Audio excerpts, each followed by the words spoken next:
Há um livro que foi organizado pelo pessoal da Unicamp, que se chama Lukács, um Galileu do século XX, onde há vários textos de alguns estudiosos de Lukács, nem todos lucasianos, mas tem um texto do Sérgio Lessa, um texto do Carlos Nelson, um texto do Wolfgang Leomar, um pequeno texto meu, e mais, é uma coletânea. Isso é resultado de um seminário que foi realizado na Unicamp em 1993, organizado pelo Ricardo Antunes e por uma professora cujo nome falta. Não, era uma professora, Cristina.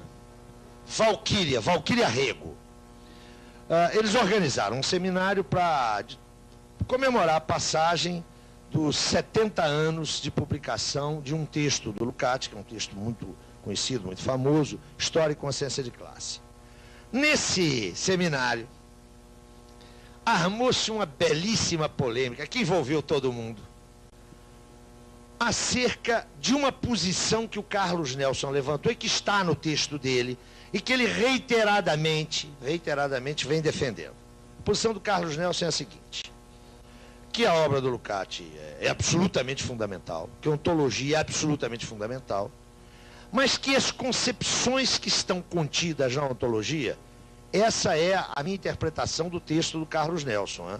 E creio que é uma interpretação correta, mas de qualquer jeito vocês dão uma olhada, lá está feita a referência, para ver se eu não estou introduzindo um viés qualquer. Mas a sustentação do Carlos Nelson é o seguinte: é que as concepções do Lukács na ontologia, atenção a isso, na ontologia, abrem pouco espaço para pensar a política. E que ele considera, Carlos Nelson, considera perfeitamente compatível pensar a dimensão política com fundamento na obra de Gramsci, sem que isso colida com a interpretação que ele faz do Lukács. Quando Carlos Nelson disse isso, foi uma confusão dos diabos. Sérgio Lessa na mesa pulou, esbravejou, estava lá no público o Paulo... Como é que é o nome? O Paulo Arantes, que também pulou, disse não é nada disso. Eu meti o meu pitaco na conversa e, na verdade, creio que todos nós estamos pensando nisso de maneira mais ou menos assistemática. A posição do Carlos Nelson é conhecida. A posição do Sérgio, e está aqui uma representante da posição do Sérgio, se eu não for muito fiel, ô Cristina, você me corrija. A posição do Sérgio é a seguinte: é que é possível desdobrar a partir da ontologia, lá da ontologia, não uma teoria política,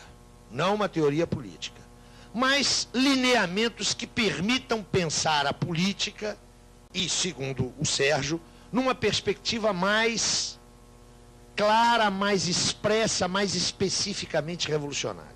Não são duas posições que não estão fechadas. Me parece que o Sérgio vem estudando isso e não tem uma posição conclusiva. Carlos Nelson também levanta isso de um ponto de vista mais alusivo, mais sugestivo do que qualquer outra coisa. Olha, eu tenho muita dificuldade de avançar nesse debate. E digo por quê. A dimensão da ontologia, com os problemas que ela tem, porque tem, da ontologia no sentido da obra lucasiana, é uma dimensão de extrema magnitude. É uma obra que tem sido muito pouco estudada.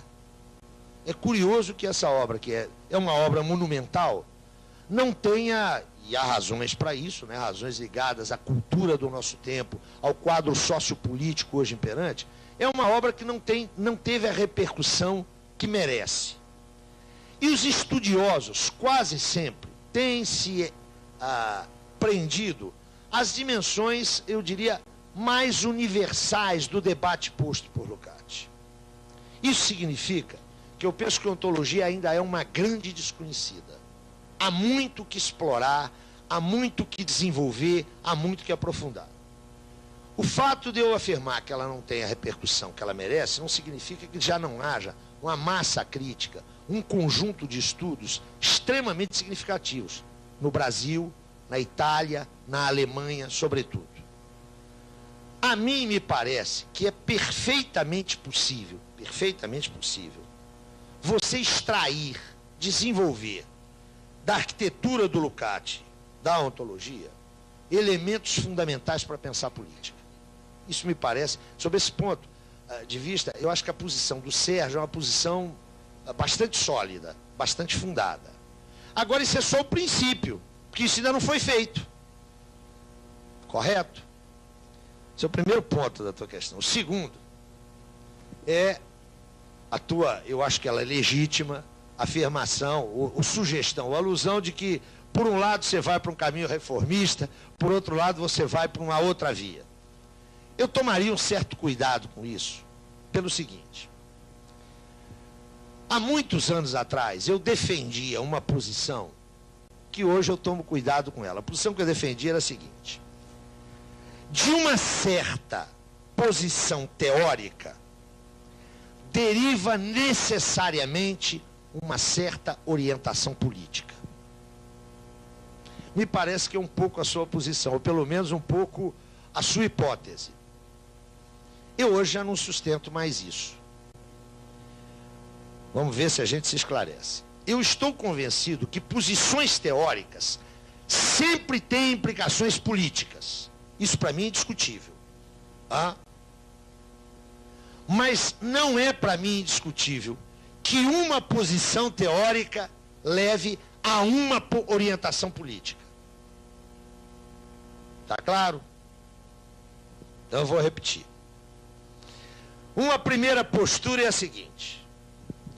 Uma concepção teórica tem implicação política e dela deriva necessariamente uma orientação política. Eu já defendi isso durante muito tempo. A outra é a seguinte.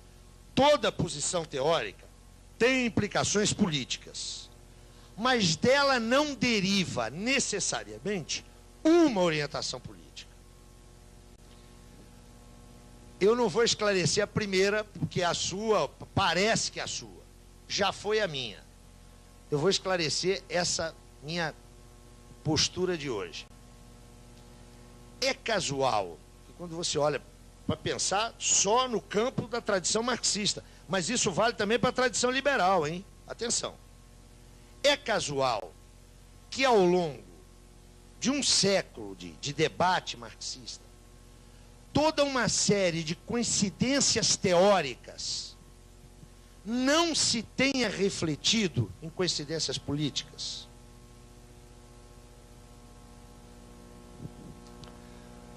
Ou o contrário. A análise que Lenin faz do imperialismo não é a análise de Rosa. Não é. Diferente. E, no entanto, eles tinham uma absoluta coincidência teórica acerca do caráter da revolução na Europa Ocidental. Tiveram divergências acerca de como modelar a estrutura política da Rússia Soviética, divergências bastante conhecidas, né? A posição acerca da Assembleia Constituinte, etc. Mas a concepção de processo revolucionário era a mesma. Notem, partindo de uma interpretação do capitalismo monopolista que era muito diferente. E o contrário a gente observa. Vejam a crise de 68 na Europa, e nomeadamente na França. A análise da economia europeia na segunda metade dos anos 60 era a mesma no interior do Partido Comunista Francês e no interior do Partido Comunista Italiano. E as posições, as respectivas posições políticas foram bastante diferenciadas. O que eu quero dizer com isso é que, se no domínio da teoria o debate se dá em cima da pertinência das categorias envolvidas, da coerência da argumentação invocada e das implicações para a articulação teórica como um todo, sistemática, no campo da ação política, o sistema de mediações que perpassa a intervenção política a escolha de objetivos estratégicos, a opção por determinados meios de intervenção, esse sistema de mediações é muito mais complicado, muito mais cheio de determinações, de conjuntura, que a mim me impedem de dizer que uma posição teórica implica em uma posição política. Vocês acham isso muito complicado?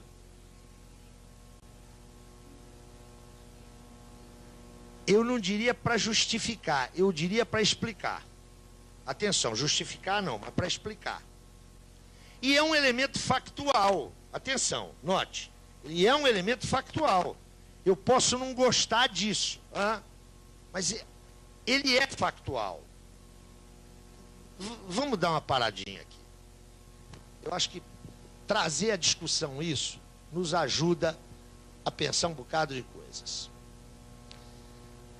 Não sei se vários de vocês estavam naquele encontro que foi feito naquele auditório enorme aí anteontem, onde eu fiz uma ligeira intervenção e a gente conversou. Alguém perguntava ali, chegou uma pergunta à mesa, que eu passei muito por alto por ela. Você sabe que num debate massivo como aquele, o tratamento é tratamento à machadada, não tem jeito de ser diferente. Alguém perguntava sobre o papel dos intelectuais hoje. Eu fiz lá uma consideração muito rápida e toquei para diante. Aproveitei para soltar umas farpazinhas, né, que são tarefa de ofício, mas não avancei nisso. Dei uma olhada na configuração hoje política dos intelectuais. A gente pode começar pelo Brasil, mas isso não se restringe só ao Brasil, não, por favor, hein? Atenção, não se restringe só ao Brasil. Vocês observaram um deslocamento na segunda metade dos anos 80, da segunda metade dos anos 80 para diante, e fortíssimo nos anos 90, de certas preocupações interventivas das ciências sociais.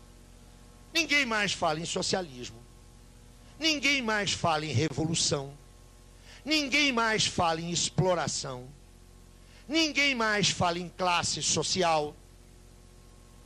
Hoje a discussão é democracia, cidadania, ampliação participativa, negociação. É evidente que há aí, de um ponto de vista objetivo, uma enorme capitulação dos intelectuais. Há uma rendição dos intelectuais. Se a gente fosse trabalhar com exemplos paradigmáticos, nós íamos sair daqui hoje absolutamente desolados e desconsolados, não é? É célebre, eu não sei se é verdade, ele nega, mas é célebre a afirmação atribuída a Fernando Henrique, saindo da Fiesp, dizendo o seguinte: esqueçam o que eu escrevi.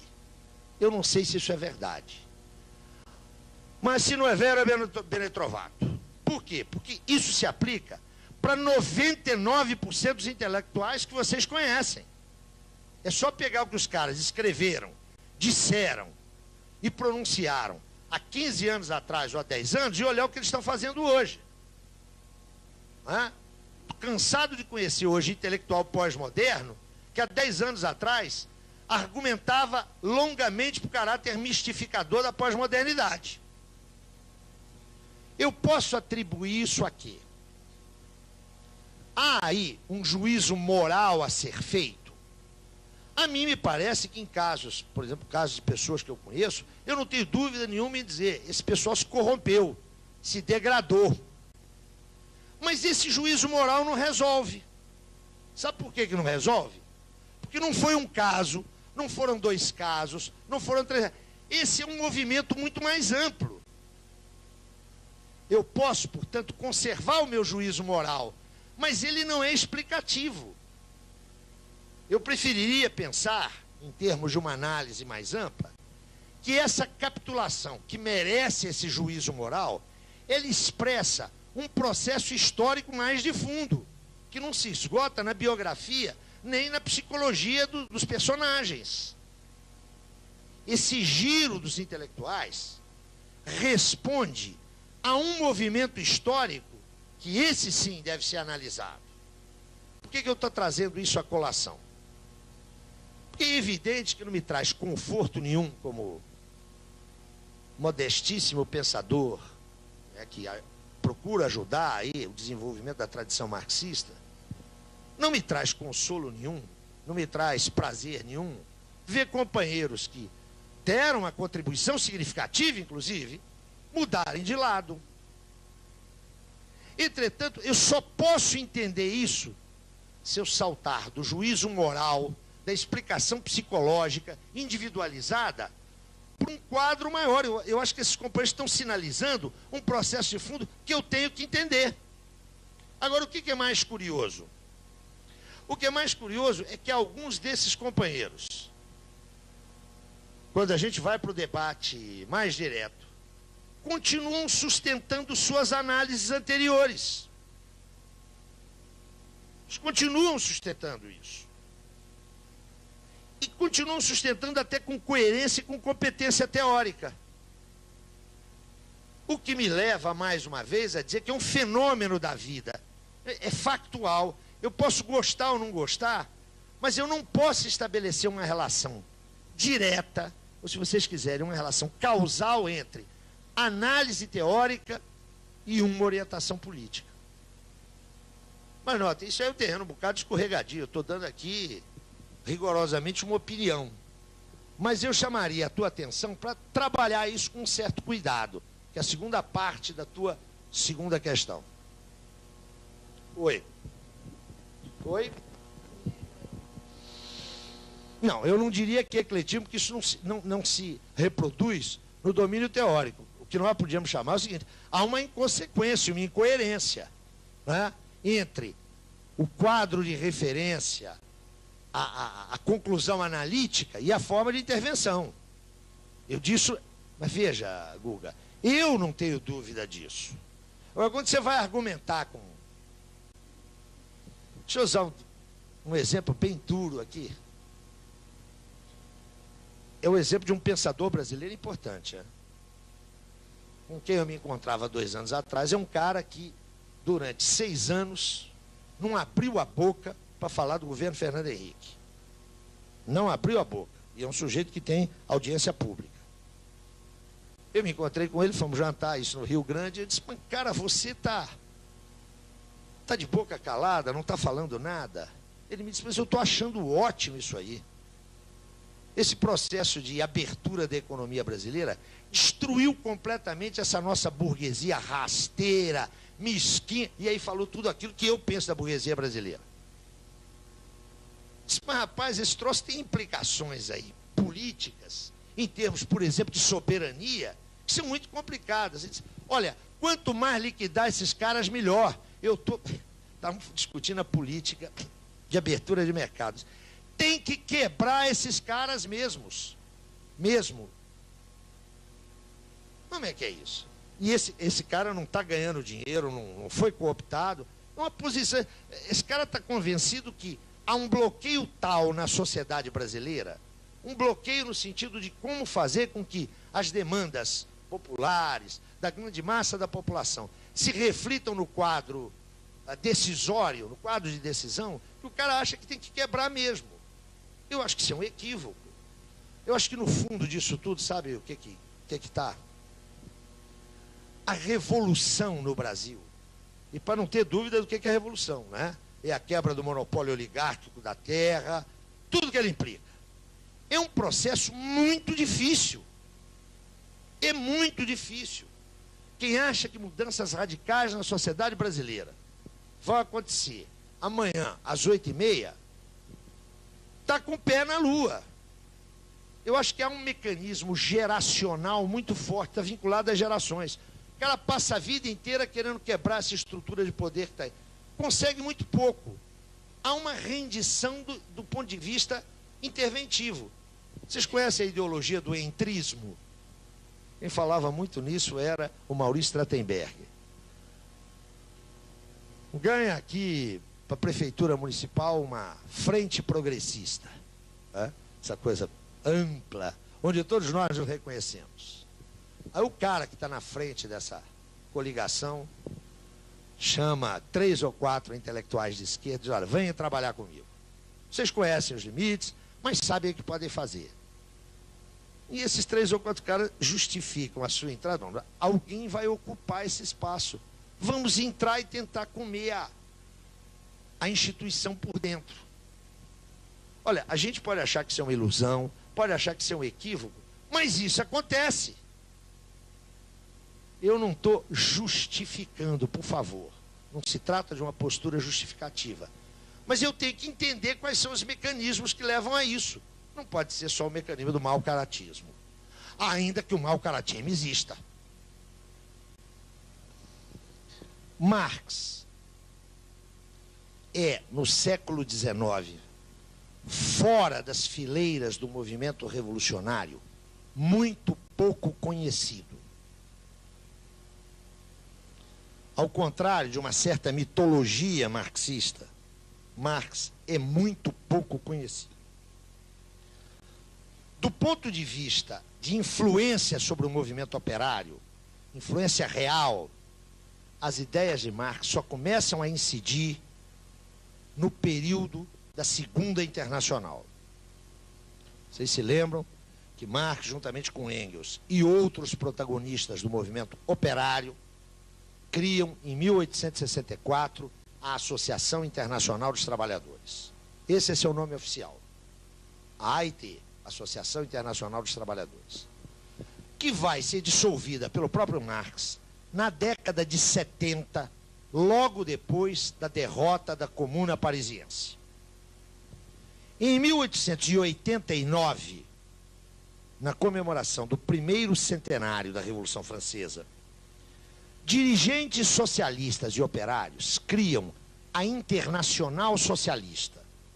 Esse é seu nome oficial, Internacional Socialista, que existe até hoje, não é? De uma maneira, imaginem que fazem parte da Internacional Socialista hoje Felipe Gonçalves, Mário Soares,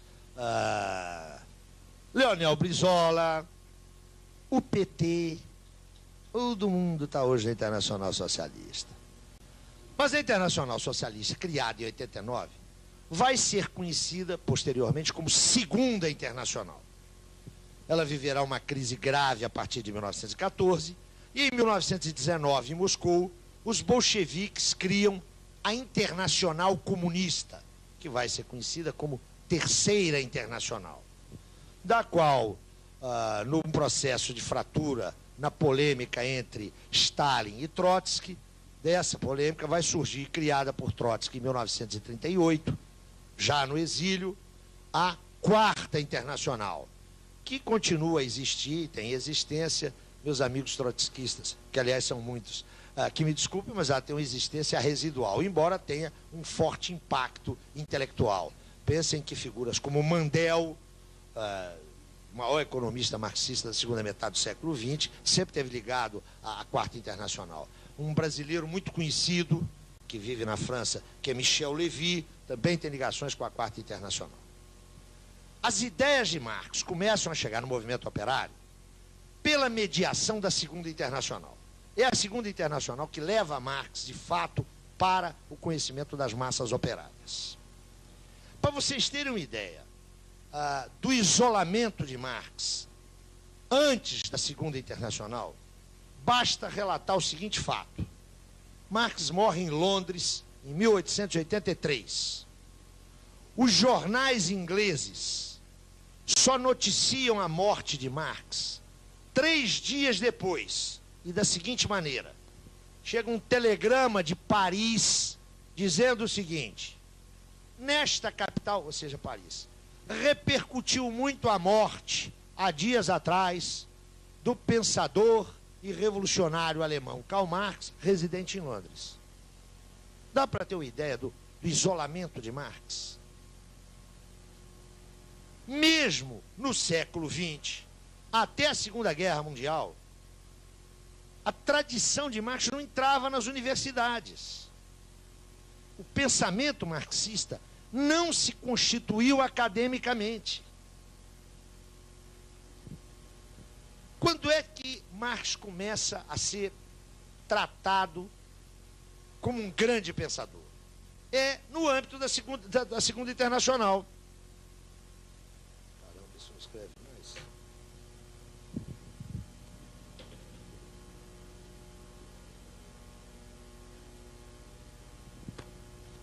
É a partir da criação da Segunda Internacional que a figura, o vulto e a influência de Marx se agrandam. Segunda Internacional é de 89. Aqui, ó, por volta de 1881, começa a circular a palavra marxismo. Já lhes relatei aqui que o surgimento da palavra e o que ela significava irritaram profundamente a Marx. Tudo indica que o criador dessa palavra, não há estudos etimológicos rigorosos, mas tudo indica que tenha sido Kautsky, que, como vocês sabem, foi um dos grandes dirigentes da Segunda Internacional. O fato é que o pensamento da Segunda Internacional, que não era um pensamento único, havia divergências no interior da Segunda Internacional, mas havia um núcleo temático, havia um núcleo de ideias dominante na Segunda Internacional. Esse núcleo de ideias concebia esta coisa aqui como uma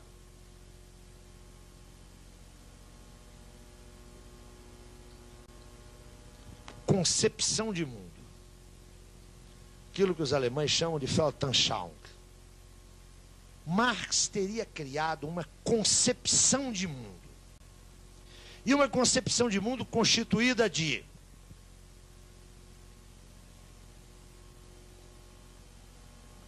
uma ideologia,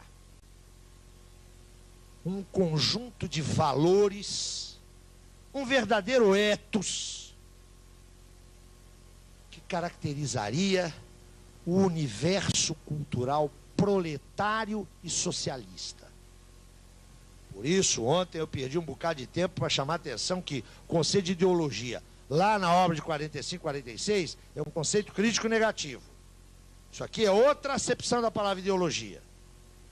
Marx e Engels teriam criado uma concepção de mundo constituída, por uma ideologia, uma visão de mundo através de valores determinados. A ideologia socialista, a ideologia comunista ou a ideologia proletária.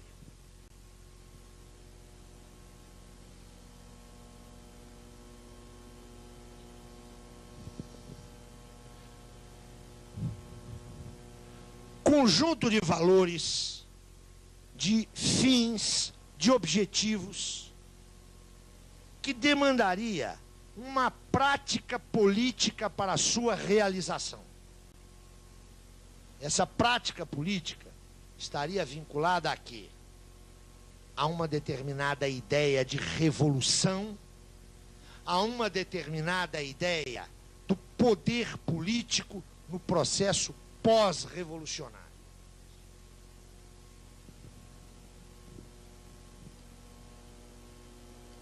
Mas, sobretudo, essa concepção de mundo estaria assentada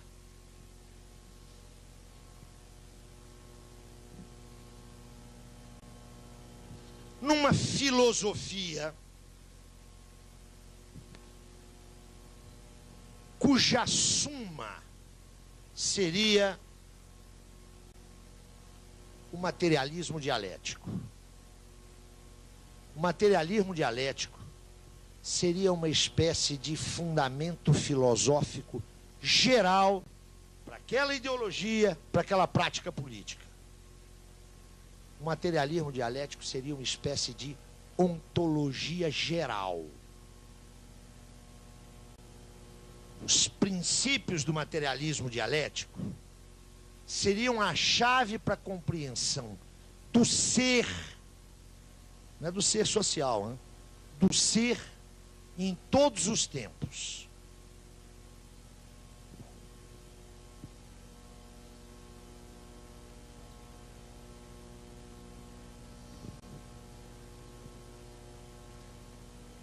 acoplado a esse materialismo dialético, estaria o materialismo histórico, que seria a aplicação dos princípios do materialismo dialético ao ser social, à história, à sociedade. Também como uma chave de explicação de todas as sociedades. Vou entender a Grécia Antiga? Vou recorrer ao arsenal do materialismo histórico. Vou entender a China contemporânea? Eu tenho no materialismo histórico uma grade que orienta a minha análise. Notem, pensa-se aqui o marxismo como um sistema de saber. Então, em Marx haveria uma teoria econômica, haveria uma teoria política, uma teoria sociológica e por aí afora. Essa concepção teórica da Segunda Internacional é, até hoje, a concepção dominante nas áreas onde o marxismo se faz sentir com força. E mais um gancho aí para a tua primeira pergunta. Os marxistas formados no âmbito da Segunda Internacional rompem com ela politicamente.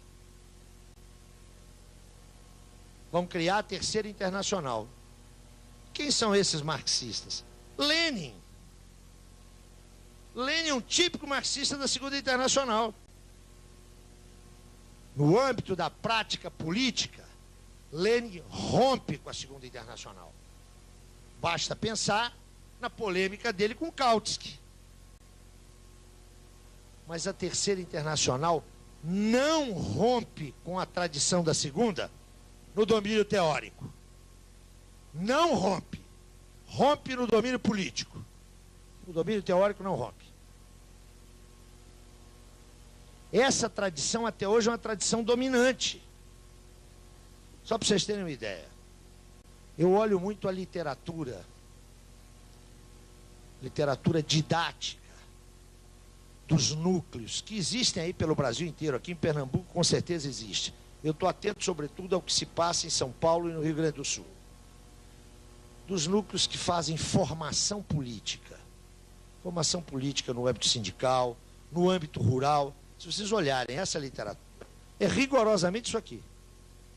Rigorosamente isso aqui, não tem modificação nenhuma. O que está embutido aqui? O que está contido nessa visão? Que a partir da obra de Marx se constituiu um sistema de saber que me permite, a partir dele, a compreensão de todas as formações históricas. Aqui há uma universalidade no seguinte sentido: essa chave heurística, essa concepção de teoria, que por sua vez implica uma concepção de sociedade, de cultura, de história, essa concepção é válida atemporalmente.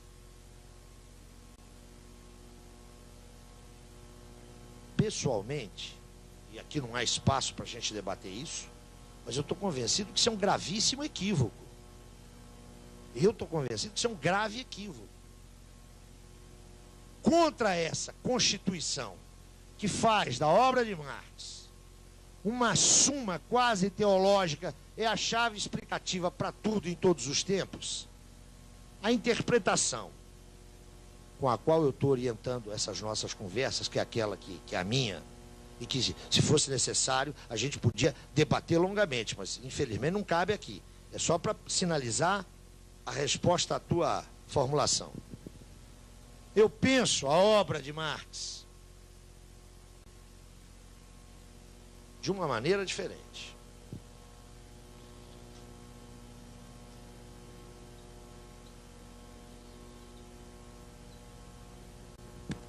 penso que Marx constrói uma teoria social. E uma teoria naquele sentido lá, que a gente já viu. Como nós determinamos também o objeto de Marx, a ordem burguesa, lembram-se? O que Marx me oferece a mim é uma teoria social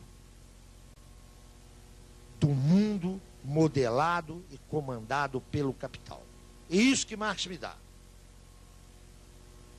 Entretanto, bom, e nesse sentido, atenção, nesse sentido, as categorias marxianas são absolutamente universais. Universais no âmbito do mundo do capital. Está claro? Com isso, meus amigos, eu estou dizendo o seguinte: sabe quando é que Marx vai ser superado?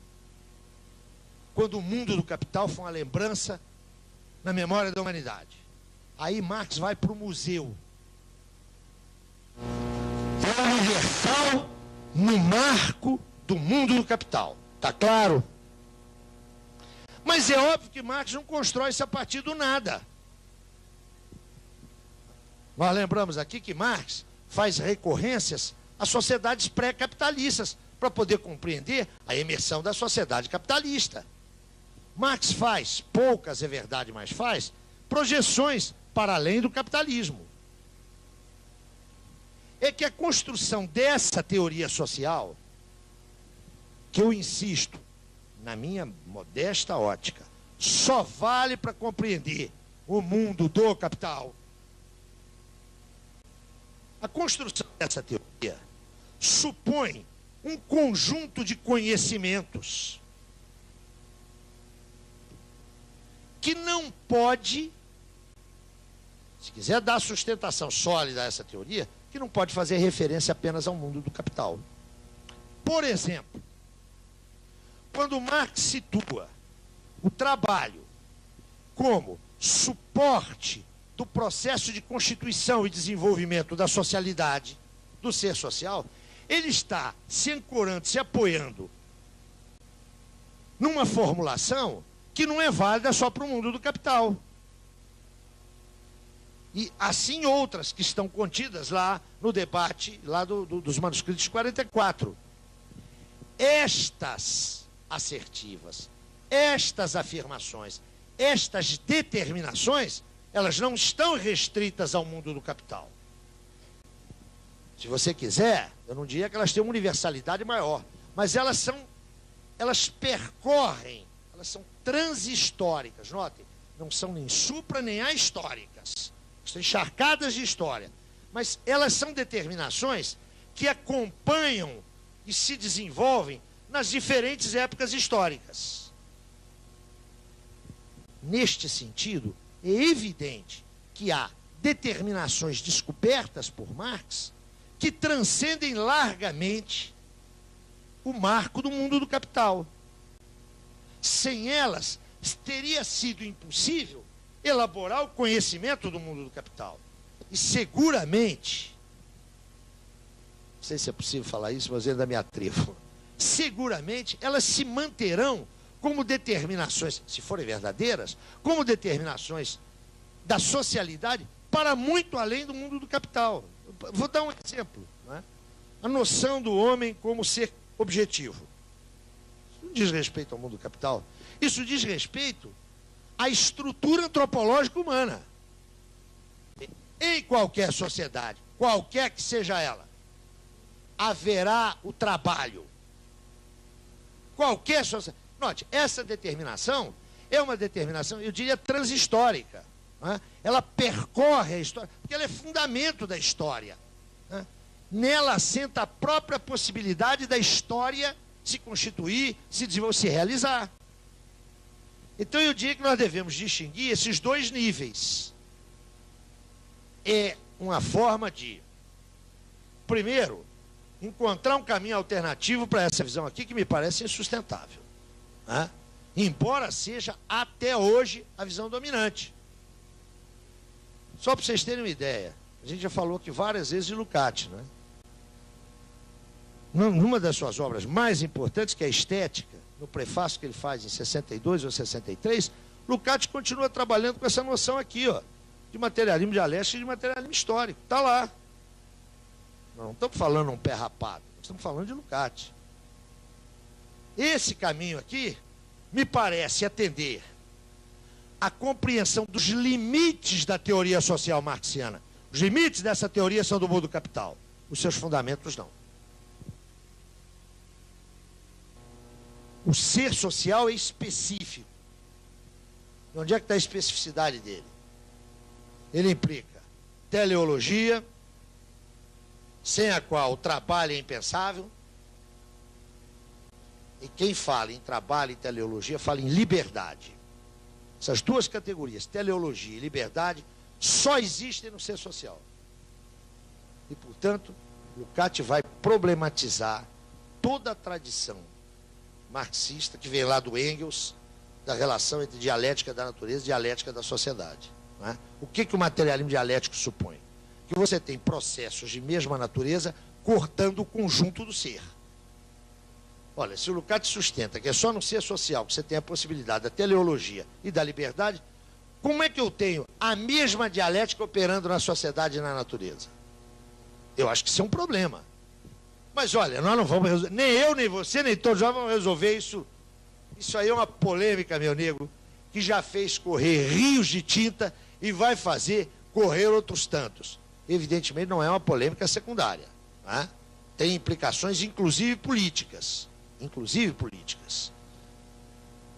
Mas que a gente não pode avançar aqui. De qualquer jeito, me pareceram que as tuas questões eram de interesse geral, na medida em que permitem, inclusive, clarificar um pouco mais o tipo de direção que eu dou às minhas exposições, que é essa aqui e não essa aqui. Eu vou colocar um problema para vocês, um pequeno problema. Eu não vou resolver não, hein? Mas só para mostrar como é que a gente tem que se mover com muito cuidado. Um dos mais importantes críticos literários ingleses deste século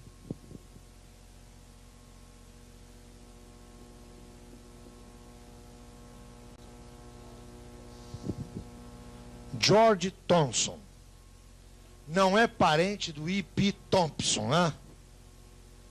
George Thompson, um dos maiores críticos literários deste século na Inglaterra, já falecido. Esse fulano era um marxista de carteirinha, hein? Um marxista de fazer gosto. Ele se pôs a estudar a tragédia grega. E ele produziu alguns estudos que são considerados estudos clássicos sobre a dramaturgia grega.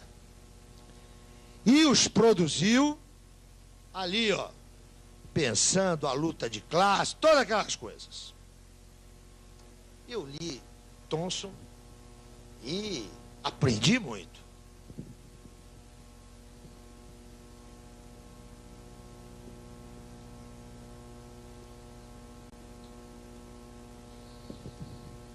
Depois me bateu nas mãos um livro que eu recomendo a todos vocês, tem uma boa tradução aqui no Brasil.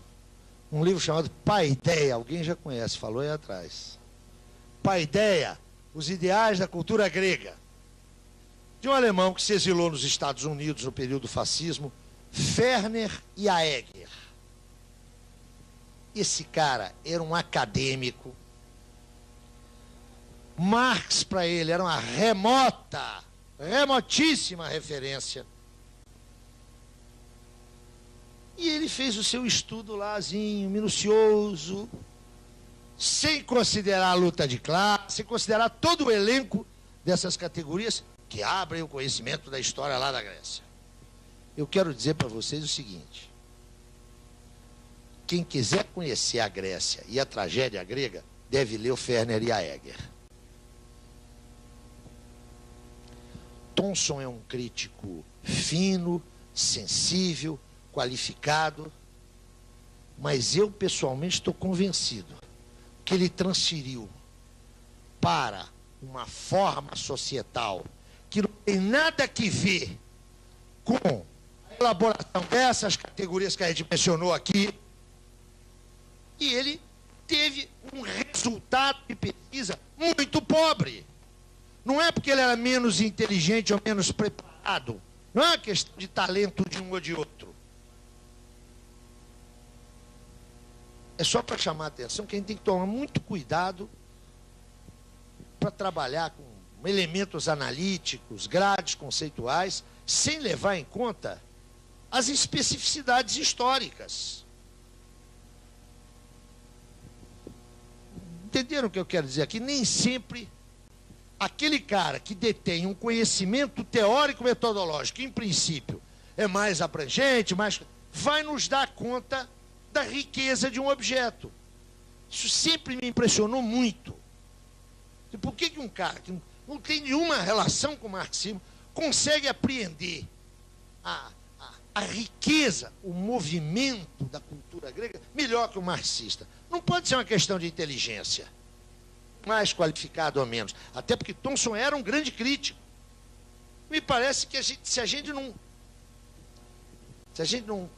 tiver muito cuidado com o trato teórico metodológico e não referenciá-lo a um objeto, a gente pode cometer alguns equívocos. Vai um pouco no sentido da observação que você fazia, tem que tomar um certo cuidado com isso. Olha, eu digo para vocês uma coisa. Para mim é indiscutível que a parcela maior da história da humanidade se deu dinamizada através das lutas de classe.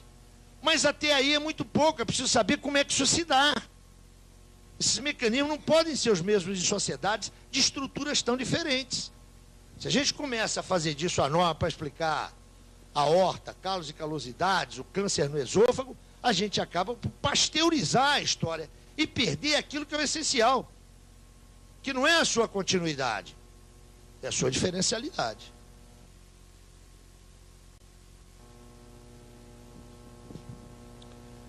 Marx vai para Londres, se estabelece em Londres e vai viver a pior década da sua vida. Os anos 50 são anos de uma miserabilidade, de um pauperismo quase absoluto. Eu fiz menção a isso naquele esforço biográfico que eu expus para vocês, creio que na segunda-feira. Não vou voltar a isso, apenas sinalizei a solidão intelectual de Marx, as dificílimas condições de vida em que ele se moveu, a sua família, até porque Engels também vai para a Inglaterra em 50, mas de 50 a 70, Engels ficará trabalhando na empresa familiar em Manchester. A partir dos anos 60, Engels pode dar uma contribuição maior ao orçamento de Marx, da família Marx, e nos anos 70 a vida de Marx se estabiliza e ele tem até, digamos, um certo conforto material. Inclusive porque consegue negociar com seu tio na Holanda a pequena, porém para ele significativa, parte do patrimônio familiar que seu pai houvera deixado.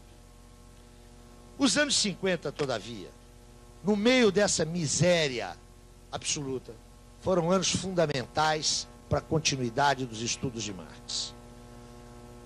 Derrotada a Revolução, em 1851-52, Marx dissolve a Liga dos Comunistas.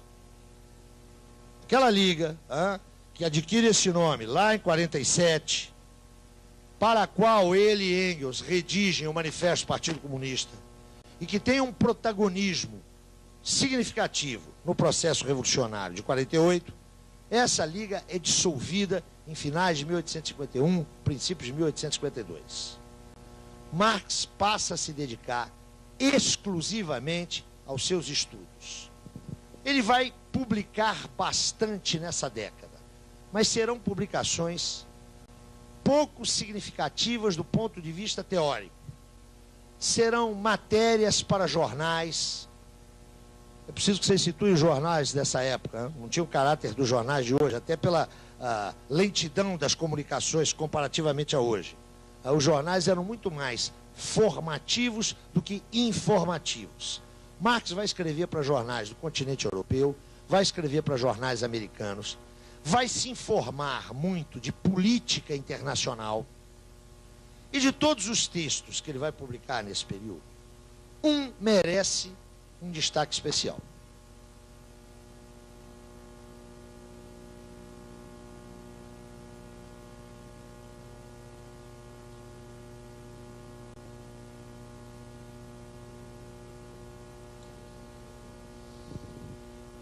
É um texto bastante conhecido, intitulado O 18 Brumário de Luiz Bonaparte. Eu vou fazer referência a esse texto em função do arcabouço analítico que ele traz. Vamos aos fatos. Com a Revolução de 48, cai a monarquia francesa. Em seguida, o governo provisório organiza um processo político-eleitoral. Elege-se um presidente da República. O presidente da República eleito é um descendente direto de Napoleão Bonaparte. É Luiz Napoleão. Figura extremamente, como é que eu vou dizer? Configuração de Luiz Bonaparte seria aquilo que hoje, modernamente, nós chamaríamos de um escroque. Vocês conhecem a palavra? Escroque usa, não, né? Um vigarista, um mistificador, um quadrilheiro. É isso que esse fulano era. Fulano chega ao poder por via eleitoral na sequência do fracasso da Revolução de 48. Se elege presidente. E em dezembro de 1851, gostaria que vocês prestassem atenção na cronologia, porque ela é importante. Em dezembro de 51, salvo erro, a 2 de dezembro, ele, invocando um preceito constitucional, decreta o estado de sítio. Suspende as garantias individuais. E inicia um processo, inclusive com a utilização de corpos francos, ou seja, de aparatos paramilitares, um processo de intimidação, de terrorismo sobre lideranças populares. O estado de sítio teria duração de 1 ano, até dezembro de 52. Um jornal americano pede a Marx uma análise do evento de dezembro de 51. Ou seja, os olhos do mundo estavam postos na França, que fora cenário da irrupção revolucionária, da queda do Império, da constituição de uma república, e pedem a Marx que façam uma matéria, uma reportagem para jornal, acerca da decretação do estado de sítio. Marx escreve entre dezembro de 51 e janeiro de 52. É muito importante situar essa cronologia. Ou seja, Marx escreve na sequência imediata da decretação de estado de sítio, nos 2 primeiros meses. Prepara o seu texto e envia com o título de O 18 Brumário de Luiz Bonaparte. Daqui a pouco eu volto ao texto. Ao longo do ano de 52, quando o texto de Marx já estava escrito, prossegue o processo de quase que de terrorismo estatal comandado por Luiz Bonaparte. E quando, em dezembro de 52, cessaria o estado de sítio, Bonaparte restaura a monarquia, se põe como imperador da França, num ciclo que durará cerca de 20 anos. É com Luiz Napoleão que a França vai atravessar a década de 50 e a década de 60. Ele só vai cair quando da derrota frente à agressão prussiana em 1869. A derrota, como vocês sabem, precipita a Comuna de Paris em 70, que é aquilo que Marx chamou de a primeira tentativa de um governo operário, de uma ditadura do proletariado, que Marx então caracteriza como o assalto ao céu. Cai aí o Império Francês e instaura-se uma república que vai ficar conhecida como Terceira República. Por que Terceira República? A primeira foi a Jacobina. A segunda foi aquela que durou de 48 a 51. A Terceira República, que se inicia em 1870, vai durar até a invasão alemã em 1940. A República, que advém da libertação em 44, 45, é a Quarta República, que, como vocês sabem, vai desaparecer sob um golpe de Estado em 58, em maio de 58, do general de Gaulle, que cria a Quinta República. Quem acha que golpe de Estado só acontece nas repúblicas bananeiras está enganado. Na França, em 58, houve um, né? Quem acha que eleição fraudada é só na Bolívia, dá uma olhadinha ali para o nosso irmão do Norte, o grande irmão do Norte, há menos de 2 anos atrás. Bom, Marx está lá em Paris, está lá em Londres, e está com os olhos postos em Paris.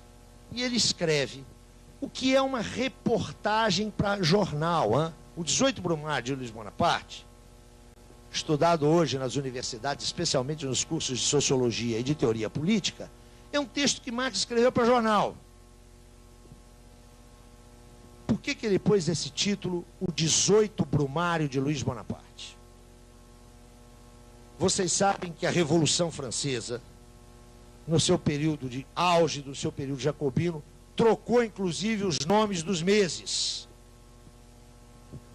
Marx vai fazer um paralelo entre a restauração imperial de Bonaparte, desse Bonaparte anão, desse Bonaparte o pequeno, com a restauração imperial lá de 1804, do grande Napoleão. Mas notem que coisa curiosa. O 18 Brumário começa com uma paráfrase de Hegel. É ali que Marx retoma aquela paráfrase, faz a paráfrase hegeliana. A história acontece 2 vezes. A primeira como tragédia, a segunda como farsa. Ele vai tratar Luiz Napoleão, comparativamente ao velho Napoleão, como a segunda versão da história, mas não mais trágica, e agora farsante. Mas atenção, Marx está escrevendo, atenção para isso, Marx está escrevendo em dezembro de 51, janeiro de 52. O golpe que vai restaurar é lá de dezembro de 52, está claro? Marx está escrevendo antes da restauração. Eu estou enfatizando isso porque o texto de Marx antecipa o que vai acontecer. E não antecipa porque Marx tem uma bolinha de cristal, ou porque ele tem uma ligação mediúnica com quem lê o futuro. O texto é uma análise primorosa, do fracasso da Revolução de 48 e de como este fracasso redunda na eleição, notem, um processo eleitoral daquilo que era o espírito anti-48. Marx quer entender o seguinte: como é que aquilo que era a negação do que a França exigia, mais exatamente, do que os trabalhadores, as camadas populares e mesmo a pequena burguesia francesa exigiam, como é que isso pode, após um processo tão traumático, triunfar legalmente? Para fazer isso, primeiro Marx recorre a uma analogia com a grande revolução de 1789. Esse texto, só um parênteses, esse texto é um texto delicioso, maravilhoso. Marx é, antes de tudo, um grande estilista, mas ele oferece uma dificuldade para quem não conhece a história. A compreensão desse texto demanda o conhecimento da Revolução Francesa. Claro, Marx pode fazer isso porque ele está há 50 anos só dela, né? A memória da Revolução está muito fresca quando ele está escrevendo. Quem for ler esse texto, que é um texto que eu recomendo enfaticamente, um texto belíssimo, lembre-se que tem essa pequena dificuldade. Não é que o texto de Marx é difícil, o texto é cristalino, meridiano. A dificuldade está nas nossas informações históricas. O problema não é de Marx. Por favor, não responsabilizem o velhinho alemão. Voltemos. Marx faz a análise do fracasso da Revolução de 48, mas, sobretudo, faz uma análise primorosa da estrutura de classes na França. É um exemplo, eu diria um exemplo paradigmático de como fazer análise de conjuntura. Aquele Marx que estava identificando no modo de produção capitalista duas classes fundamentais, quando se põe a fazer análise concreta, de situações concretas, mostra toda a sua sensibilidade, a sua finura, a sua capacidade analítica. Ele desmonta a estrutura de classes francesa, mostra a sua composição com 5 classes, traz à tona os interesses contraditórios, alguns conflituais, outros antagônicos, desse conjunto de classes. E mostra, muito especialmente, como Luiz Bonaparte, que era um déclassé, foi capaz de, num momento de crise social não resolvida, colocar-se como uma alternativa para uma determinada classe social. A alternativa para a grande burguesia financeira. Mas se apresentando não como seu candidato, mas recolhendo os seus votos entre aquela base social que Marx vai caracterizar como extremamente reacionária, que é a massa camponesa. Esse texto, que é um exemplo de finura analítica, tem uma peculiaridade. É que, analisando apenas a decretação do estado de sítio, que Marx considera um golpe de Estado, ele aponta para 2 elementos fundamentais. Primeiro elemento: como é que pode haver uma hipertrofia do executivo num marco que é constitucional, instaurando uma ditadura do executivo. Instaurando uma ditadura que, embora aparentemente não atendendo aos interesses específicos de nenhuma das classes, traz um déclassé, um desclassificado no sentido duplo, hein? Desclassificado político, mas ao mesmo tempo déclassé, que não representa organicamente nenhuma das classes em presença, mas faz dele o homem que é aceito por todos. Mais tarde isso vai ser chamado de bonapartismo, não é? Mas o que é importante nesse texto de Marx é que, fazendo uma análise de conjuntura a quente, no calor da hora, ele termina o texto de uma maneira genial. Ele termina dizendo o seguinte, é o último parágrafo do texto. Se Luiz Bonaparte, o anão, deitar sobre os seus ombros o manto imperial, o busto de Bonaparte, o grande, que está lá no alto da coluna Vendôme, esse busto vai cair. O que Marx quer dizer com isso? Esse texto é escrito, concluído, em janeiro de 52. Se Luiz Napoleão restaura a monarquia, é a última vez que a monarquia tem chance na França. A do Napoleão, o grande, vai cair da coluna. Marx escreve isso em 52, janeiro. Em dezembro, Luiz Napoleão lança sobre os seus ombros a capa, o manto imperial, e foi a última aventura monárquica na França.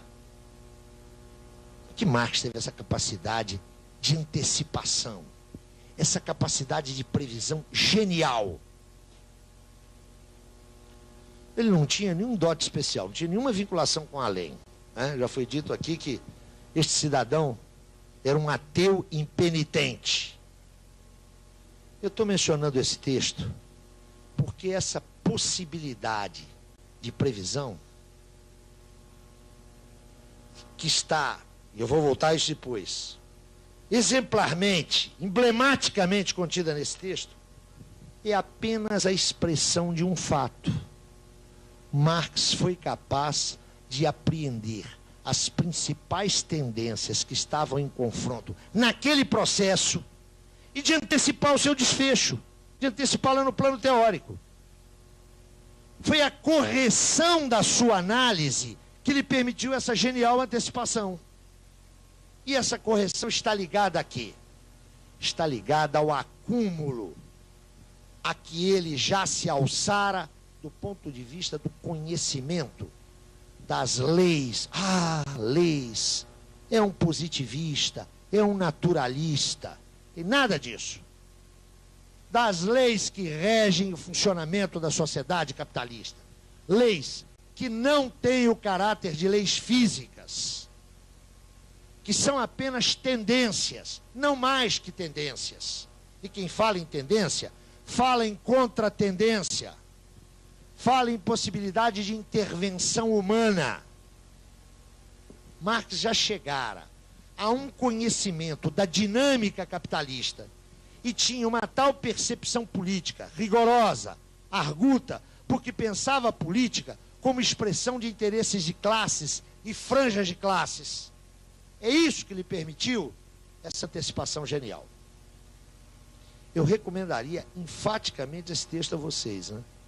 Quando todo mundo diz que assistente social, e o público aqui é majoritariamente assistente social, assistente social precisa fazer análise de conjuntura, em vez de ficar dando aula de análise de conjuntura, pega esse texto e o estuda. É um texto belíssimo. É nesse texto que estão aquelas duas passagens famosíssimas, não é? A primeira que é essa, que é uma paráfrase de Hegel, a história como a tragédia, como farsa, e aquela outra. Fundamental, eu diria que é o próprio coração da política de Marx. Os homens fazem a sua história, mas não a fazem em condições que escolhem. Atenção para isso, hein? Os homens fazem a sua história, ou seja, são autores da história, mas não fazem a história em condições que eles mesmos escolhem. Portanto, eles são também, simultaneamente, atores da história. Autores e atores. Esse texto é um texto brilhante. É o texto que eu diria mais significativo de Marx nesse período. Por quê? Porque Marx está estudando. Os 6 primeiros anos de Marx na Inglaterra são anos de estudo intensivo. São anos em que Marx está pesquisando, está se informando, está revisando suas ideias. Até que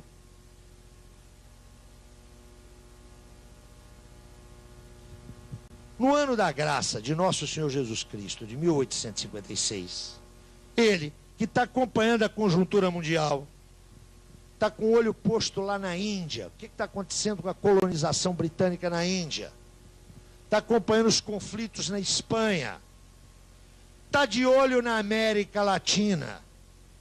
Ontem, a propósito de uma questão que foi a sua, dizíamos como é que Marx estava informado. E, ao mesmo tempo, como é que às vezes ele também estava mal informado.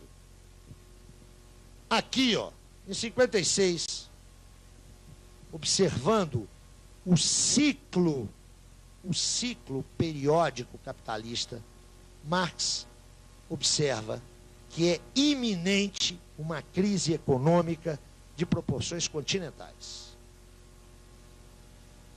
E observa mais, que esta crise abre as possibilidades para a retomada do protagonismo revolucionário. É retomada mesmo. A derrota de 48 estava fresquinha.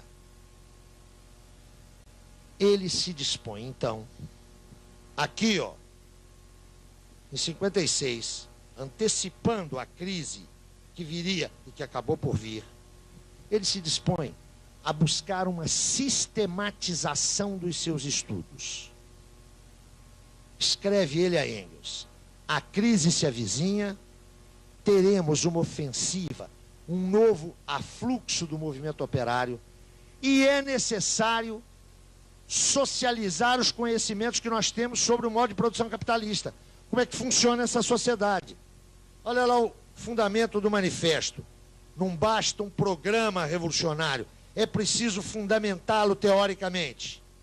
Diz Marx: agora, mais do que nunca, eu preciso de publicar o meu livro.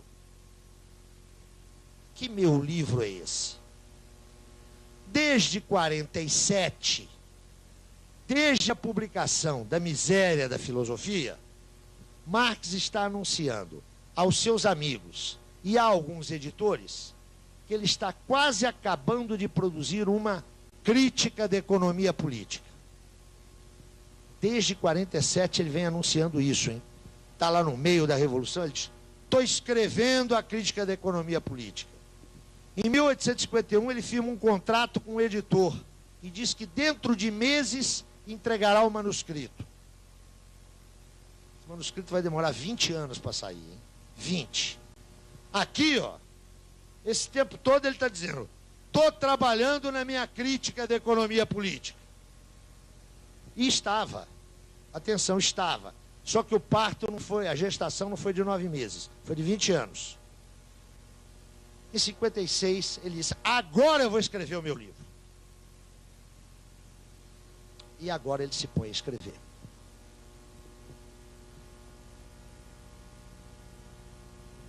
De meados de 1857 a finais de 1858, durante 3 semestres, Marx trabalha febril e intensivamente. Esse é um momento de pico, é um momento álgido, é um momento de clímax da sua produtividade intelectual. O resultado desse trabalho intensivo é um enorme manuscrito. Já contei a história dele aqui lá no princípio. É um enorme manuscrito.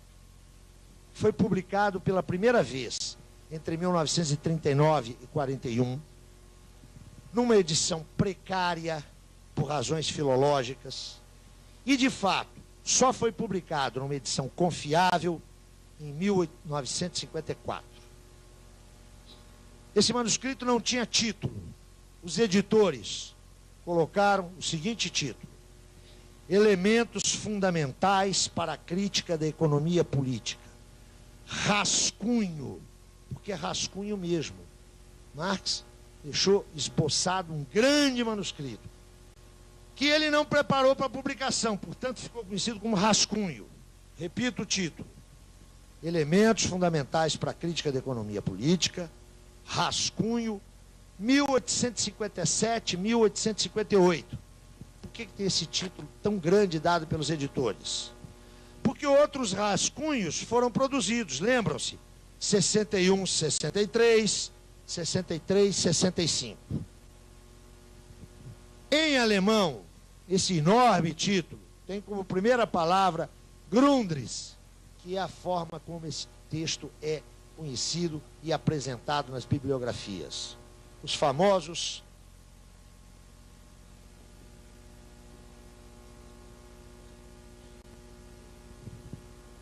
Grundrisse.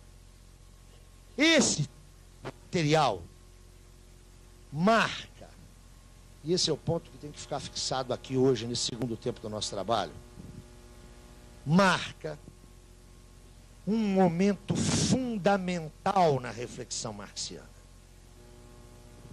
Notem que, em termos de livro, Marx ficou silente por 12 anos.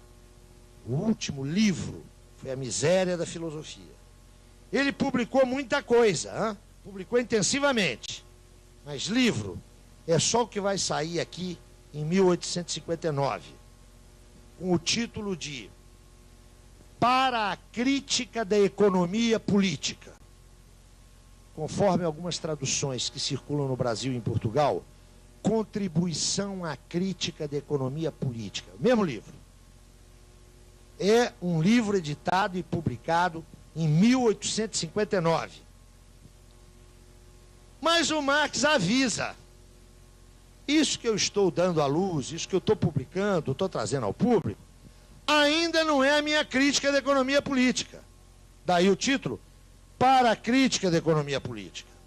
É apenas uma resenha, um resumo dos resultados a que tenho chegado até agora. Aguarde o leitor para breve a publicação da minha crítica da economia política. Este texto aqui contém algumas das conclusões a que Marx chegara nos manuscritos de 57 e 58. Mas atenção, esse texto é um pequeno livro, muito pequeno, que apenas esboça alguns desenvolvimentos desse material aqui. O que está nesse material? Vocês se lembram de 1843, manuscrito de Kreuzner? Espero que lembram, foi só terça-feira. A memória de você não pode ser tão ruim assim. Marx está dando um balanço no que fez e no que tem que fazer na vida, né? Terminou lá sua graduação em filosofia, foi ter experiência jornalística, quebrou a cara, está indo para a França, está interessado em política. Eu quero entender o Estado que está aí. Vai lá no Hegel que diz, olha, o Estado é o princípio de fundamentação racional da sociedade civil. Marx, influenciado lá pelo nosso amigo Feuerbach, diz nada disso. Isso é aquela mesma inversão que o Hegel fez lá atrás. Essa inversão está aqui. Para entender o Estado, eu tenho que compreender a sociedade civil. Ponto. Não sabe avançar além disso. Vai para Paris, encontra-se com três figuras, o movimento operário socialista, Engels, a economia política, saca que é por aí, diz, olha, eu tenho que compreender a sociedade civil e vou compreendê-la através da crítica da economia política. E começa a estudar a economia política. Lá em 43, 44. Tem toda a experiência intelectual e política que eu tentei recapturar de maneira muito esquemática aqui nessas nossas conversas. Aqui, ó, eu tenho a conclusão desses 15 anos de pesquisa. Nesses manuscritos, o que Marx faz é a síntese crítica de todo o seu percurso. De todo o seu percurso. E com um diálogo intensivo com os clássicos da economia política. Esse enorme manuscrito, em termos de páginas impressas, cerca de 1.300 páginas impressas, 1.400. Esse enorme manuscrito é a síntese de toda a sua investigação.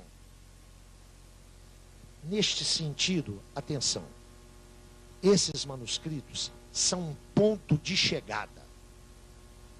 É aqui, ó, a que Marx se alça como resultado da sua intervenção política, da sua prática revolucionária e da sua investigação teórica. Aqui está a síntese do seu trabalho. Notem vocês que o nosso amigo Marx está com 40 anos de idade. Não é? Nasceu em 1818. Do ponto de vista biográfico, isso aí assinala a maturidade intelectual de Marx. Os 10 anos seguintes vão configurar o apogeu da sua elaboração intelectual. Os anos que vão de 57 a 67 são os anos mais criativos, mais geniais de Marx. Esse período aí, entre 57 e 1867, vocês já sabem que em 1867, enfim, ele cumpre a sua promessa, ele publica a sua crítica de economia política, né? É o Capital 1, mas notem que ele também cumpriu só parcialmente a promessa, só saiu o Capital 1. Esses 10 anos são o arco temporal onde Marx realiza as suas mais geniais descobertas.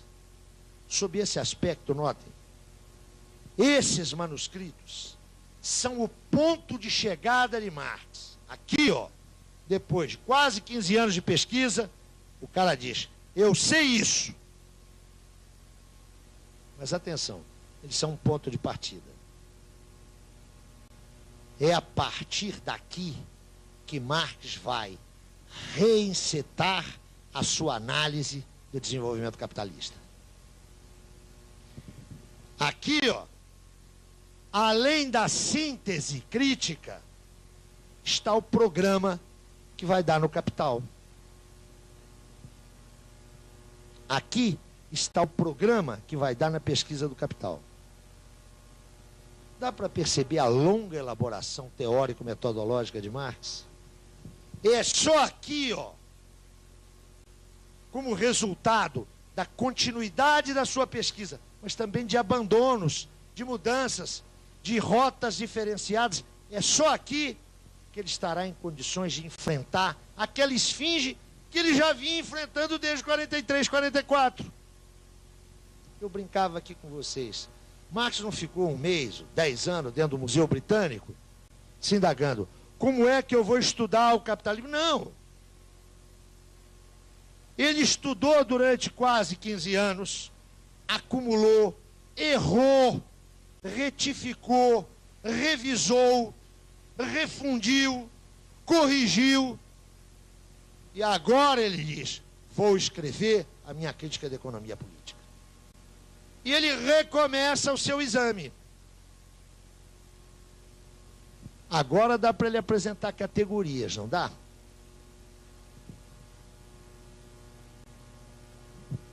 Como é que funciona o nosso doutorado? O nosso não, o doutorado de todo mundo. Você apresenta um projetinho, né? Título, justificativa, problematização. E aí, procedimentos metodológicos. Quais categorias você vai utilizar? Ora, se eu tivesse essas categorias, eu já conhecia o objeto. A não ser que eu vou aplicar categorias, não é? Eu tenho um monte de categorias ali no armário, olho o objeto, vou lá e tiro e meto a etiqueta. Eu chamaria a atenção, porque deste texto, eu selecionei uma parte que é exatamente a introdução, para que vocês lessem. Se vocês observarem essa introdução, está ali um projeto de pesquisa. O sujeito se sentou, a partir da decisão de 56, e escreveu aquela introdução. Você lembra como é que começa a introdução? Já deviam ter lido, hein? O ponto de partida é, naturalmente, a produção material. O objeto é a produção material. Lembram-se disso? Lá adiante ele vai falar as categorias. A categoria trabalho. Mas claro que ele pode falar sobre isso. Porque ele não está pegando uma categoria e está aplicando. É resultado disso aqui, ó. 43, 44, 1857, 58. É aqui, em 1857, 58, que Marx está prontinho para escrever. Prontinho uma ova, né? Escrever esse conjunto de manuscritos, mais os de 61, 63, os de 63, 65, e aí começou a preparar o primeiro tomo do Capital, que sai em 67.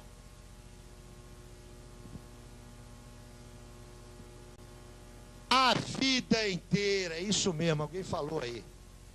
Marx não foi o trabalhador intelectual que nós somos, né? Não diria nós, mas a maioria dos professores universitários. Você produz um projeto a cada 2 anos, não é? Muda de objeto com uma facilidade, depende daquilo que estão financiando, não é isso? Você produz 700 relatórios ao longo da vida acadêmica e leva-os todos para sua tumba, ou seja, para o vale comum do nada. Aqui, ó, é obra de uma vida. Isso não vale só para Marx, não. Né?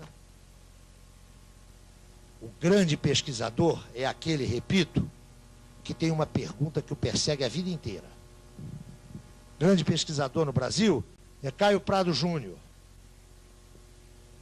O grande pesquisador é o Florestan. O grande pesquisador é o Nelson Werneck Sodré. Agora, aquela última tese, que foi defendida com muito sucesso ali no campus ao lado da Marginal Pinheiros, e que vai virar seguramente um êxito editorial da Companhia das Letras, a gente vai esquecer dela daqui a 6 meses. Se alguma coisa ficar desses dias, dessas horas que passamos juntos, não sei se vou rever vocês aí pelas esquinas do mundo, que fique só uma coisa. O que caracteriza o intelectual é saber distinguir o adjetivo do substantivo. Para conhecer o Brasil, provavelmente aí não precisa ler nenhuma tese universitária, mas tem que ler Euclides da Cunha. Sabe? Tem que ir na fonte, tem que ir naquele que pegou a questão essencial. Mas é mais importante estudar as representações sociais da pobreza, vocês não acham? Não é legal isso? Como é que os sujeitos estão percepcionando a sua miséria? Adoro estudar a representação social. Proponho até que façamos o estudo da representação social do pão. E depois que a gente concluir o relatório, a gente pega essa representação aí e dá para o cara comer. Não é? O sujeito come a representação do pão e outras coisas mais. Aqui, ó, eu tenho o produto de uma vida, mas que é um ponto de chegada e também um ponto de partida. Aqui, Marx está a caminho do capital.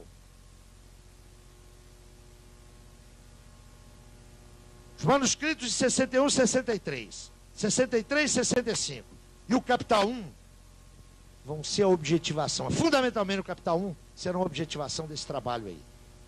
Mas é evidente que o Capital 1 não refrata toda essa riqueza. Esse material seria utilizado como material de pesquisa por Marx para depois. Aqui estão as aquisições teórico-metodológicas definitivas de Marx. O Capital vai apresentar outras, mais avançadas, mais sofisticadas. Entretanto, é a partir daqui que Marx estabelece a sua relação metodológica com seu objeto. É aqui, nesse texto, logo na abertura, e por isso eu sugiro a leitura dessa introdução, que Marx vai fazer as suas conclusivas observações teórico-metodológicas. Isso significa que nesse conjunto textual eu tenho o suporte a partir do qual Marx enceta a sua análise da ordem burguesa. E é por isso que o nosso curso, essa sequência de 5 comícios, vai se deter aqui, porque é isso aqui que nos permite ver como Marx tratou o seu objeto. Antes de prosseguir, de entrar nessa estrutura aí, 2 observações fundamentais.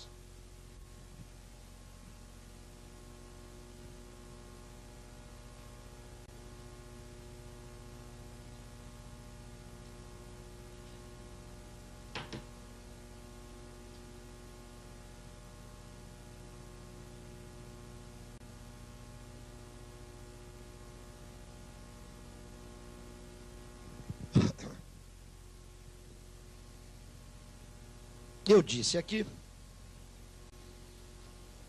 e já tematizei isso rapidamente, vou voltar a isso, já com mais materiais para a gente pensar, com o acúmulo que já temos desses 2 ou 3 dias.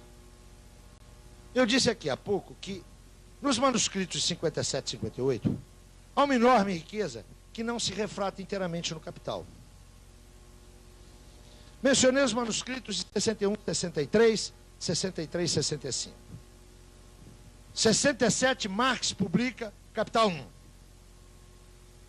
É evidente que o Capital 1 só é possível a partir desse conjunto de manuscritos. Mas o Capital 1 não é esse conjunto de manuscritos. Esses manuscritos não são o rascunho do Capital. E por quê? Porque Marx sempre teve muita clareza acerca de uma distinção formal entre método de investigação e método de exposição.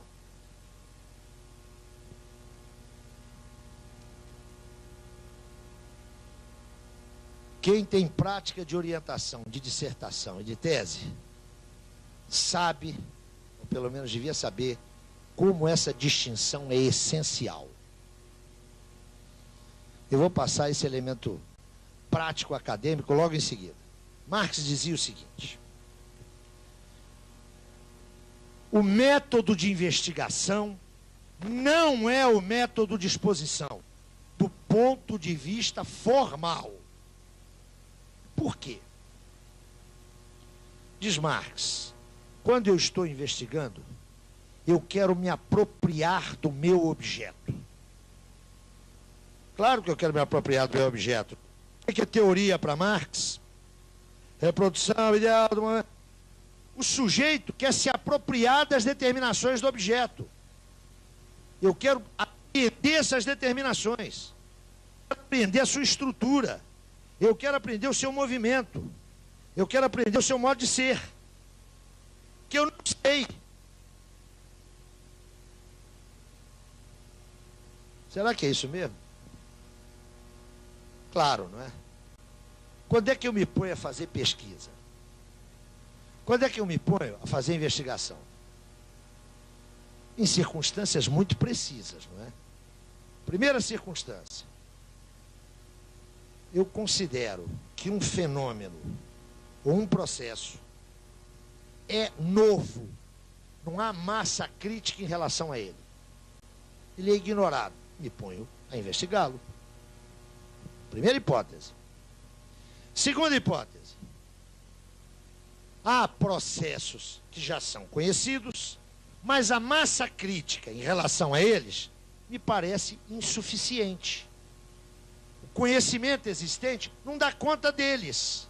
Então, eu quero investigar para reduzir essa distância entre o conhecimento e o processo. Ou terceira hipótese. A massa crítica em relação a um fenômeno ou processo me parece não insuficiente, mas me parece falsa, errônea, equivocada. Então eu vou investigar para corrigi-la. Só se investiga nessas três condições. Isso é verdade? Não, não é.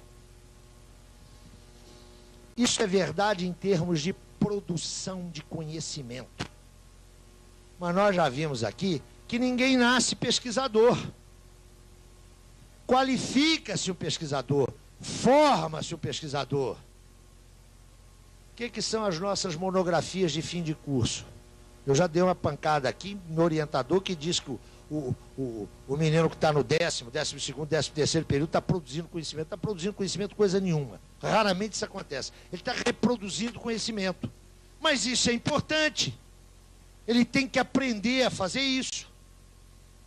As nossas dissertações de mestrado são elementos de formação de pesquisador. Ele já devia ser um pesquisador no doutorado, não é? Não confundam, por favor, a investigação a que eu estou me referindo aqui, que é a investigação para produção de conhecimento, e é dessa que Marx trata, e essa investigação que se faz na universidade, não é? Que a gente sabe como é que ela é feita. A gente descobre a roda, o papel, a pólvora, chega-se às vezes até a bússola, o que é um passo extraordinário. Marx dirá: eu vou investigar porque considero ou que o objeto não está suficientemente conhecido, ou que o objeto é novo, ou que os conhecimentos sobre ele não são apenas insuficientes, mas são mistificadores. Neste momento, eu mobilizo conhecimentos existentes, e daí a importância, nós já falamos aqui, da cultura do investigador. Investigador ignorante, pesquisa pobre ou reiterativa. Eu vou mobilizar os conhecimentos existentes, eu vou confrontá-los com o objeto. Eu vou tratar de apreender o movimento do objeto. Para poder, olha lá a teoria, para poder refigurá-lo idealmente. Esse é o processo de investigação. Marx passou 15 anos fazendo isso.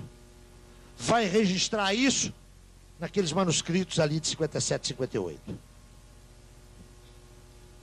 Outra coisa é a exposição. Quando eu vou redigir o meu livro, quando eu vou redigir a minha tese, quando eu vou redigir o meu ensaio, eu tenho um ponto de partida que é inteiramente diferente. Eu já tenho a investigação feita. O meu ponto de partida, na exposição, na redação, já é o resultado da investigação. Ora, formalmente, esses processos são distintos. Ponto de partida aqui, ó, é a pergunta. O ponto de partida aqui é a resposta que eu já tenho. Está clara essa distinção?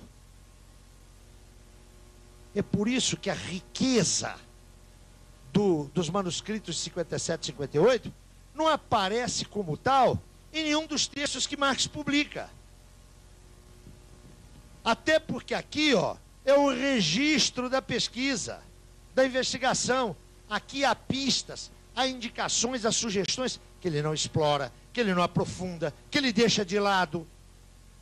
Lá o Capital não. O Capital 1, ele mesmo disse, o Capital é um todo artístico. Pode mudar um capítulo daqueles. Aqui, o estatuto desses textos é outro. Eu quero insistir muito nisso aqui, viu, meus amigos? Os manuscritos de Marx são importantíssimos. E não é por acaso que eu estou chegando naquilo que eu espero que seja o anticlímax desse curso, ou desses 5 comícios, me detendo num manuscrito. Agora, por favor, é preciso tomar cuidado com o estatuto que a gente confira a esses manuscritos. Os inéditos de Marx são de 2 naturezas. Aqueles materiais que ele não redigiu para publicação, é o caso desse aqui, é o caso dos textos de 44, e aqueles que ele redigiu para publicação e por algum motivo não editou. Foi redigida para publicação a ideologia alemã. Mas Engels mesmo esclarece. Nós achamos que não tínhamos que lutar pela publicação desse texto, era um acerto de contas conosco. E a gente precisava de se auto-esclarecer. Feito isso, pau na máquina. É evidente que o estatuto de um texto daquele não é o mesmo estatuto desse. Mas há mais. Há textos que foram redigidos para a publicação e Marx não os quis publicar. É o caso de um texto que hoje faz as delícias dos assistentes sociais, que é o famoso capítulo 6º inédito do Capital. Marx preparou o texto para publicação. Pronto para publicação. E não o publicou, podendo fazê-lo. Por que ele tomou essa decisão? Isso não significa que nós não atentemos para os manuscritos e os inéditos. É claro que eles são importantes. Por isso que eu estou me detendo nesse texto aqui. Ele é importantíssimo. Mas, por favor, eles não podem ser tratados com o mesmo estatuto. Há que considerar que ninguém melhor do que o próprio Marx pode falar sobre sua obra.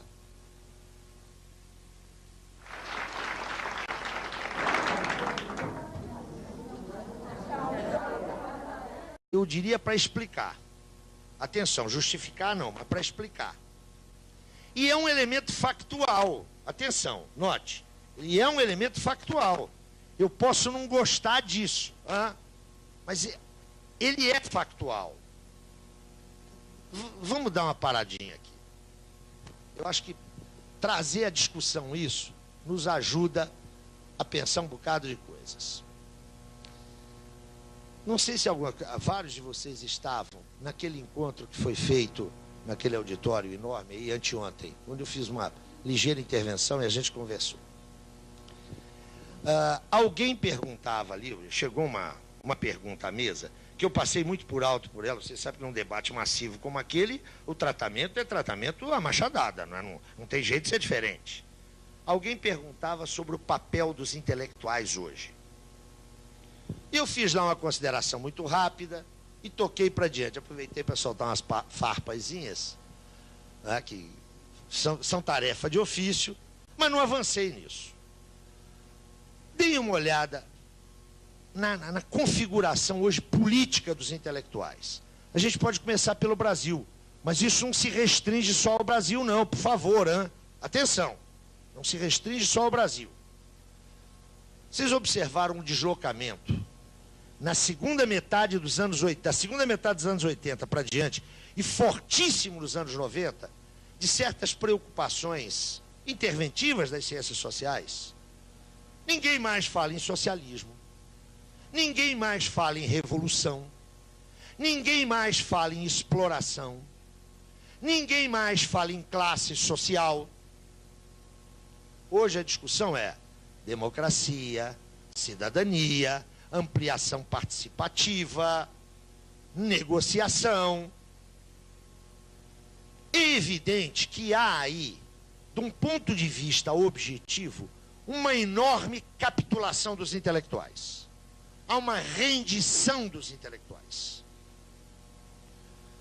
Se a gente fosse trabalhar com exemplos paradigmáticos, nós íamos sair daqui hoje absolutamente desolados e desconsolados, não é? É célebre, eu não sei se é verdade, ele nega, mas é célebre a afirmação atribuída a Fernando Henrique, saindo da Fiesp, dizendo o seguinte: esqueçam o que eu escrevi. Eu não sei se isso é verdade. Não se tenha refletido em coincidências políticas.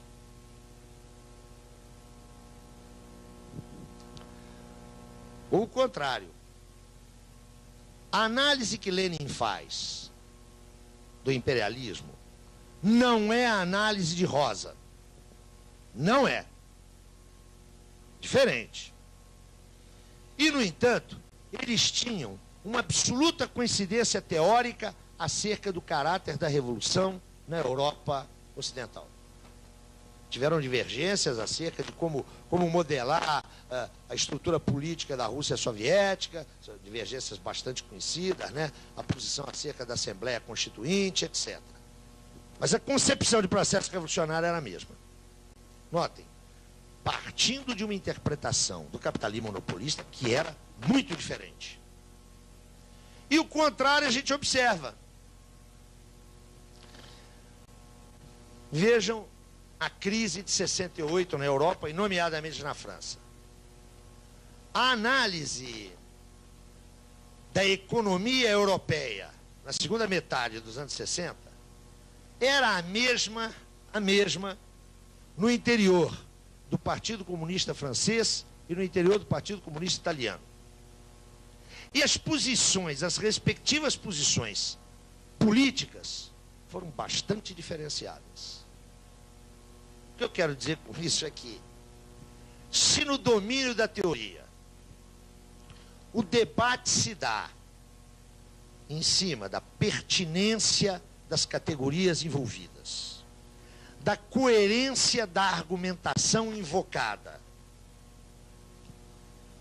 e das implicações para a articulação teórica como um todo, sistemática, no campo da ação política, o sistema de mediações que perpassa a intervenção política, a escolha de objetivos estratégicos, a opção por determinados meios de intervenção, esse sistema de mediações é muito mais complicado, muito mais cheio de determinações, de conjuntura, que a mim me impedem de dizer que uma posição teórica implica em uma posição política. Vocês acham isso muito complicado?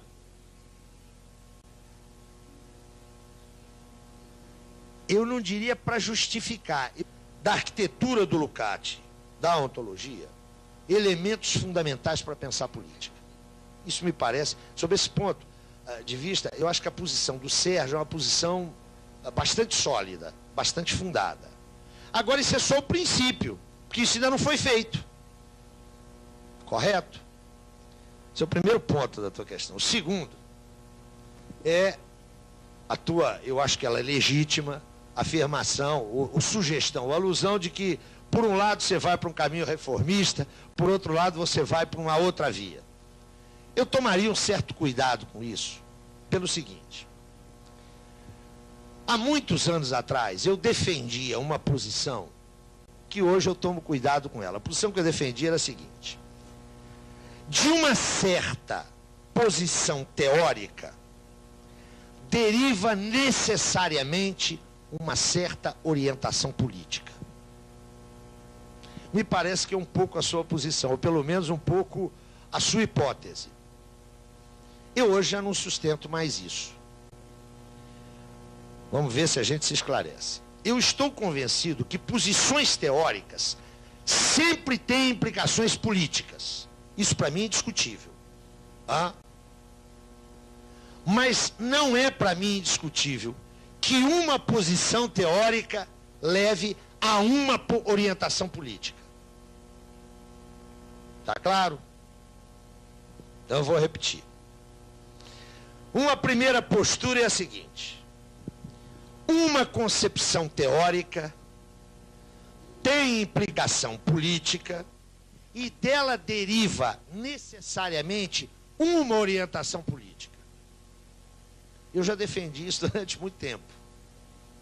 A outra é a seguinte: toda posição teórica tem implicações políticas, mas dela não deriva necessariamente uma orientação política.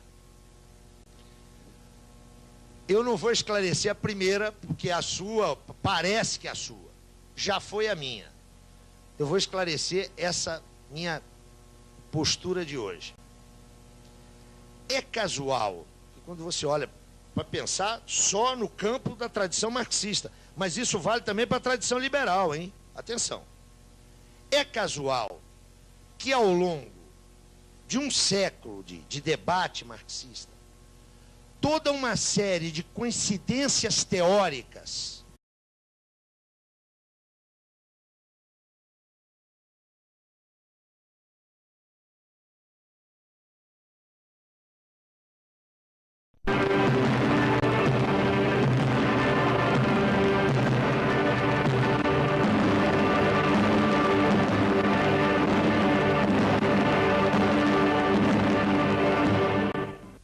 há um livro que foi organizado pelo pessoal da Unicamp, que se chama Lukács,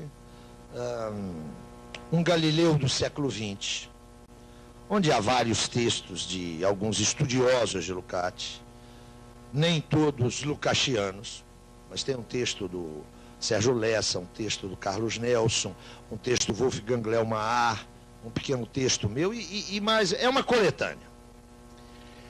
Isso é resultado de um seminário que foi realizado na Unicamp em 1993, organizado pelo Ricardo Antunes e por uma professora cujo nome falta. Não, era uma professora, Cristina.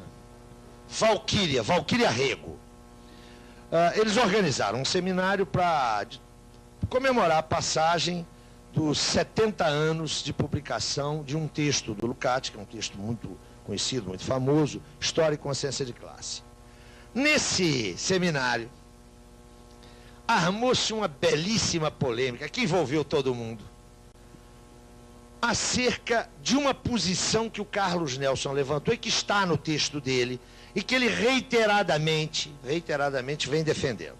A posição do Carlos Nelson é a seguinte: que a obra do Lukács é absolutamente fundamental, que a ontologia é absolutamente fundamental, mas que as concepções que estão contidas na ontologia, essa é a minha interpretação do texto do Carlos Nelson, hein? E creio que é uma interpretação correta, mas de qualquer jeito vocês dão uma olhada, lá está feita a referência, para ver se eu não estou introduzindo um viés qualquer. Mas a sustentação do Carlos Nelson é o seguinte: é que as concepções do Lukács na ontologia, atenção a isso, na ontologia, abrem pouco espaço para pensar a política. E que ele considera, Carlos Nelson, considera perfeitamente compatível pensar a dimensão política com fundamento na obra de Gramsci, sem que isso colida com a interpretação que ele faz do Lukács. Quando Carlos Nelson disse isso, foi uma confusão dos diabos. Sérgio Lessa na mesa pulou, esbravejou, estava lá no público o Paulo... Como é que é o nome? O Paulo Arantes, que também pulou, disse não é nada disso. Eu meti o meu pitaco na conversa e, na verdade, creio que todos nós estamos pensando nisso de maneira mais ou menos assistemática. A posição do Carlos Nelson é conhecida. A posição do Sérgio, e está aqui uma representante da posição do Sérgio, se eu não for muito fiel, ô Cristina, você me corrija. A posição do Sérgio é a seguinte: é que é possível desdobrar a partir da ontologia, lá da ontologia, não uma teoria política, mas lineamentos que permitam pensar a política e, segundo o Sérgio, numa perspectiva mais clara, mais expressa, mais especificamente revolucionária. Então, são duas posições que não estão fechadas. Me parece que o Sérgio vem estudando isso e não tem uma posição conclusiva. Carlos Nelson também levanta isso de um ponto de vista mais alusivo, mais sugestivo do que qualquer outra coisa. Olha, eu tenho muita dificuldade de avançar nesse debate. E digo por quê. A dimensão da ontologia, com os problemas que ela tem, porque tem, da ontologia no sentido da obra lucasiana, é uma dimensão de extrema magnitude. É uma obra que tem sido muito pouco estudada. É curioso que essa obra, que é uma obra monumental, não tenha, e há razões para isso, né, razões ligadas à cultura do nosso tempo, ao quadro sociopolítico hoje imperante, é uma obra que não teve a repercussão que merece. E os estudiosos, quase sempre, têm se prendido às dimensões, eu diria, mais universais do debate posto por Lukács. Isso significa que eu penso que a ontologia ainda é uma grande desconhecida. Há muito que explorar, há muito que desenvolver, há muito que aprofundar. O fato de eu afirmar que ela não tem a repercussão que ela merece não significa que já não haja uma massa crítica, um conjunto de estudos extremamente significativos no Brasil, na Itália, na Alemanha, sobretudo. A mim me parece que é perfeitamente possível você extrair, desenvolver